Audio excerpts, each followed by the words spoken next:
Canvas бизнес модели өзү 9 бөлүктөн турат. Биринчиси бул кардарлардын сегменти. Бул бөлүктө сиз өзүңүздөрдүн кардарларыңыздын сегментин түзүп алышыңыз керек. Бул сегменттерди түзүп жатканда кайсы критерийлерди эске алышыңыз керек? Биринчиден, географиялык жайгашкан абалы. Кайсы жерде жайгашат клиенттериңиз, кайсы жерде сиз иш алып барасыз? Экинчиден, жынысы балким. Үчүнчү, жашы, иштеген жери, ушул сыяктуу нерселерди эске алып, ушул тизмени түзө аласыздар. Эмки бөлүгү баалуу сунуштарга арналмакчы. Бул бөлүктө сиз кайсыл сегментке кандай сунуш бере аласыз. Эгерде сиз сатуу же өндүрүш тармагында иштесеңиз, ошо кандайдыр бир кызматыңыз же продукцияңыз ушул кандайдыр бир сегментке ылайык келген сунушту белгилеп айтышыңыз керек да. Ошонун тизмесин да түзүп аласыз. Үчүнчү бөлүгү каналдарга багытталган. Каналдар эми биз баарыбыз билгендей эле бул кызматтарды же продукцияны кантип жеткире аласыз? Кантип кардар сиз жөнүндө бул маалыматты алышы мүмкүн? Баарыбыз билгендей эле телевизор, радио аркылуу көбүнчөбүз баягы билген каналдарды колдонобуз. Андан тышкары азыркы учурда баягы технологиялардын өнүгүшү менен жаңы социалдык тармактарда өздөрүнүн жарнамасын алып барган ишканалар аябай көп болду. Сиз да ушул каналдарды колдонсоңуз болот. WhatsApp, Instagram, Facebook сыяктуу. Төртүнчү бөлүгү болсо кардарлар менен мамиле түзүүгө арналган.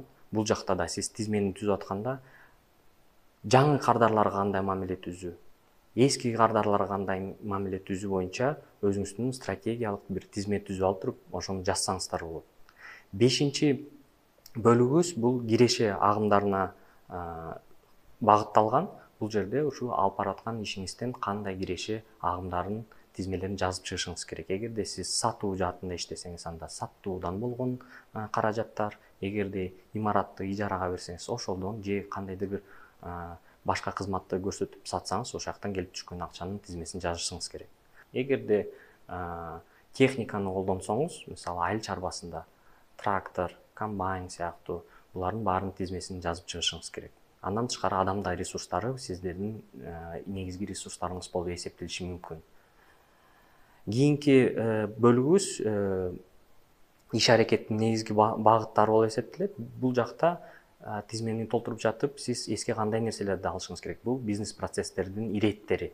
Эгерде сиз өндүрүш жакта иштеп жатсаңыз, анда мисалы чийки заттардын сатып алуусу, кийин ал чийки заттарды иштетүүсү, кийинчерээк аларды сатуу деп ошо атайын бир тизме түзүп алсаңыз, ал деген сиздеги кандайдыр бир сүрөттөмөсүн, баяндамасын түшүндүрүп берет.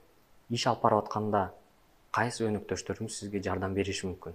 Балким ишканаңызда атайын жарнама департаменти жоктур. Ошол себептүү сиз кандайдыр бир сырттан ишканага кайрылып, ошолордун кызматтарыңызды ала алсаңыз болот. Ошол себептүү бул ишкананы сиз негизги өнөктөштөр деп туруп белгилеп алсаңыз болот. Кийинки бөлүгүбүз болсо, бул чыгашалардын түзүмү. Ишканаңызда алып барып жатып, кандай чыгашаларга душар болсоңуз, ошонун баарын тизмесин бирден атап кетип жазсаңыз болот. Жыйынтыктап караганда, Canvas бизнес моделинин 9 бөлүгүн толтуруп чыккандан кийин сиз өзүңүздүн ишканаңыздын азыркы абалын билсеңиз болот, сүрөттөгүдөй, жана стратегиялык чечимдерди кабыл алсаңыз болот.